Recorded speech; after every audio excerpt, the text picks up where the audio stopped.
Papa, lui, qui a commencé ici comme manœuvre au chargement, a resté toutes ces années au chargement.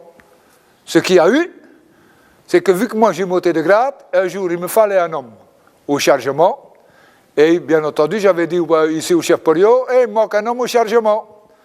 Eh bien ça va, tu vas en avoir un, qui veux-tu? Je lui ai dit, je voudrais bien le numéro 22. Il m'a regardé, et il m'a dit, numéro 22, et c'est au père ça, et je dis alors, c'est un manœuvre comme un autre, eh bien ça va, tu peux l'avoir. Donc le surveillant qui l'avait, il lui avait dit au surveillant, le numéro 22, tu le donnes à Willy, toi on va te donner un autre. J'ai eu mon père, ça allait trouver bien les premiers jours, mais comme il savait que j'étais son fils, de temps en temps il me donnait une pique. Et un jour, je ne sais pas pourquoi, et je ne le saurais peut-être jamais, il a commencé à m'insulter vraiment comme un papier pourri.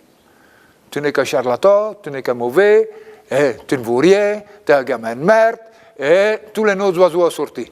C'est ce que je lui ai dit, bien entendu, parce que les autres ouvriers étaient là. Le vieux, maintenant tu vas te taire. Le vieux, tu vas te taire. Qu'est-ce que tu racontes? Tu vas ramasser ma main dans ta figure, sale gamin. Ah, je suis un sale gamin. Eh bien, je vais te faire remarquer maintenant que le sale gamin que tu me traites te met à la mode. Et j'ai puni mon propre père d'un 5e de sa journée, par obligation.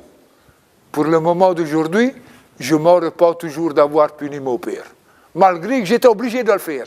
Et pour quelle raison? Si je n'aurais pas puni mon père, avec les insultes qu'il m'avait données, les ouvriers qui ont entendu tout ça, qu'est-ce qu'ils allaient dire le lendemain? Et pourri chef, et sale chef, et tout ça, j'aurais dû me laisser insulter aussi, sans les punir. L'inconvénient, c'est que par après, depuis le jour où mon père a vu la mode dans sa paye, que c'était moi qui l'avais donnée, il ne m'a jamais plus parlé.